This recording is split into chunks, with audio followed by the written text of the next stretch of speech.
त्या साईडला निघाला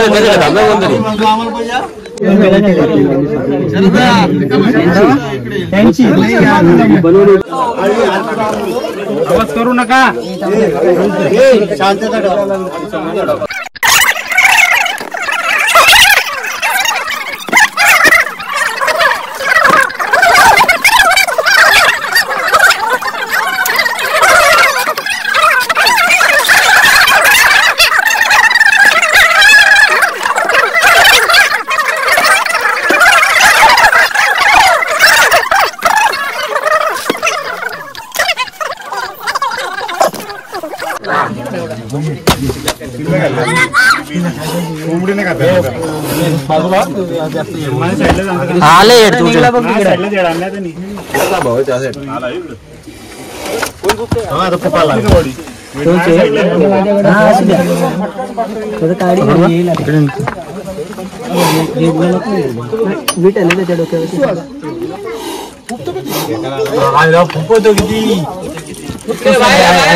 सांगतोय की माझ्या वस्तू साईडला बाहेर निघा तुम्ही, बाहेर निघा, हे बाहेर निघा.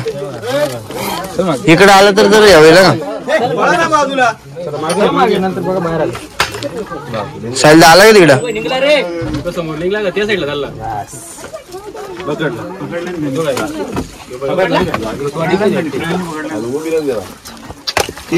शिफ्टी पकडलेले हेड खाली सर, हेड खाली लक्ष त्याच्यावरती टेन्शन नका घेऊ. थांब थांब थांब थांब थांब थांब जरा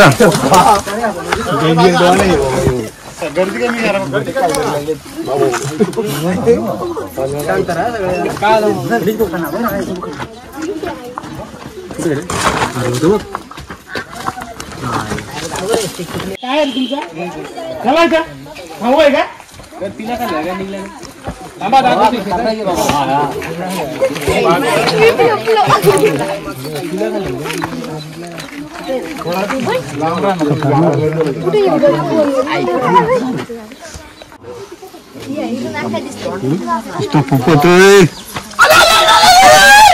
जमलत ना काहीतरी काम आहे मला असं वाटतंय.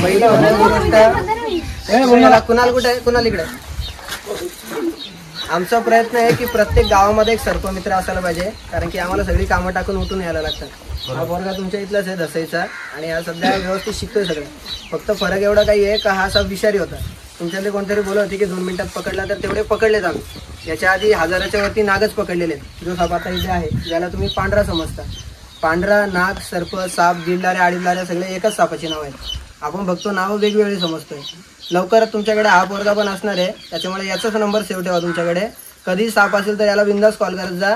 पण प्रयत्न एवढा करा की साप तुम्हाला ओळखता यायला पाहिजे, कारण की बरेच बिनविषारी साप पकडायची गरज पण नसते. आणि आम्ही तुमच्या इथे एकदा आलो होतो नाग पकडायला, आणि घरात नाणेटा होता असा विषय होतात. आणि महत्वाची गोष्ट, हा साप इथनं पळणार नव्हता, कारण की त्याने खाल्लेलं होतं आणि लपायला जागा चांगली होती. त्याच्यामुळे घाई नका करत जाऊ, नाहीतर मग आम्हाला सगळं विसरून मग गाडीची रेस पिळायला लागते. ते सापामुळे कधीच काय होणार नाही, कारण की त्यांना आम्हाला माहिती आहे कसं वागवायचं ते गाडीमध्ये कधीतरी गडबड होऊ शकते. म्हणून घाई गडबड नका करत राहू आणि थोडीशी ओळख करत राहा. सापांबद्दल काय प्रश्न आहेत तुम्हाला? डोक वगैरे धरतो, सगळं खोटं आहे.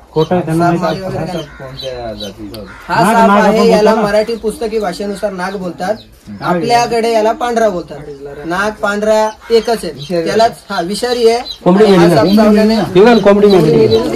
लाऱ्या 1.5 लाऱ्या याच सापाची नाव आहेत, पण नाव बाकी काय नाही. साप एकच आहे.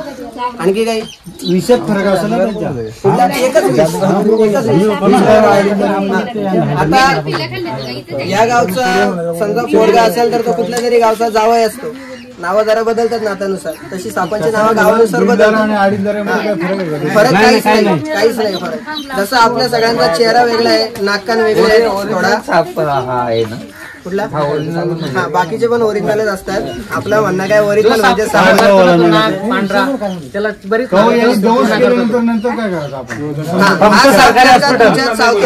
तर तुम्हाला कमीत कमी वेळामध्ये कोंबडी समजा आता कुत्र्याने खाल्ली, कुत्रा मरेल का? मरू शकतो. एवढं लक्षात घ्या. तुम्हाला जर का हा साप चावला तर तुम्हाला गावठी औषधांच्या मागे न लागता डायरेक्ट हॉस्पिटलला जायचं, टोकावड्याच्या. सगळे इलाज उपलब्ध आहेत तिथे. फक्त गावठी औषधाच्या वाट्याला जाऊ नका, नाहीतर मग गडबड होईल. आणि आपल्या इथे पाडगावचा तो सर्पमित्र त्याला त्यांनी दुधन दिलं त्यानंतर त्यांनी तिथे नेऊन एकाला पाडगावचा. ठीक आहे, येऊ मग. काय प्रश्न आहेत का तुम्हाला?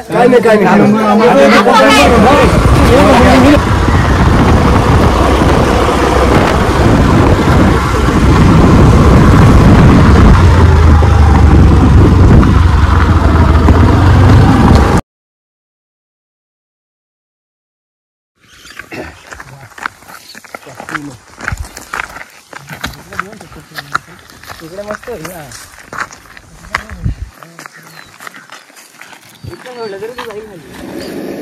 मित्रांनो, आपण मड येथे एक स्पेक्टॅकल कोब्रा रेस्क्यू केलेला आहे आणि तुम्ही आवाज ऐकत असू शकता. सध्या कसा आवाज देतोय तो. आणि हीच महत्वाची गोष्ट आहे की तुम्हाला सांगायचं आहे, साप कधीच तुमच्या बाईट करताना डायरेक्ट बाईट नाही करत. सगळ्यात आधी साप पळून जाण्याचा प्रयत्न करतो. जर का त्याला पळून जाता नाही आलं तर तो लपण्याचा प्रयत्न करतो. दोन्ही गोष्टी करता नाही आल्या तर तो तुम्हाला वॉर्निंग देतो. सध्या जी वॉर्निंग त्याने द्यायची घेतलेली आहे. आणि जर का ही वॉर्निंग जर का तुम्ही ऐकली नाही तर मग त्याच्याकडे लास्ट ऑप्शन बाईट करण्याचा राहतो. त्यामुळे जरा सापांच्या वॉर्निंग समजून घ्या, ज्याच्यामुळे तुम्हाला बाईट कमी होतील.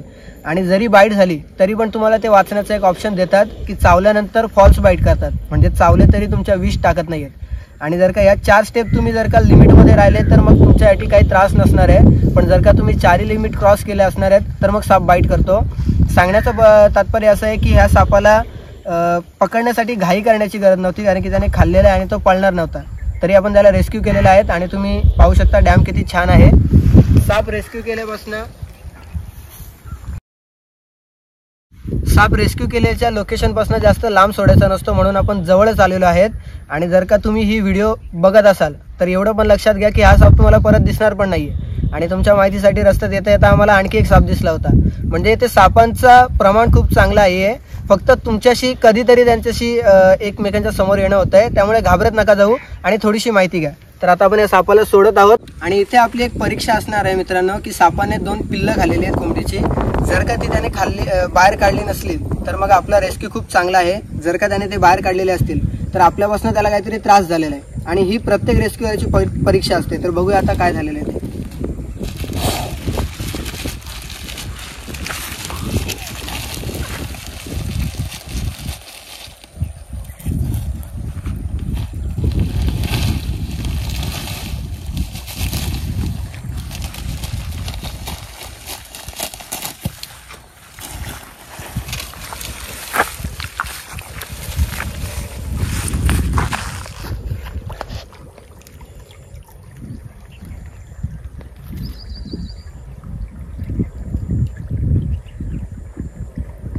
आणि तुम्ही पाहिलं असेल की सापानं खाल्लेलं काही बाहेर काढलेलं नाही, म्हणजे आपला रेस्क्यू चांगला झालेला आहे.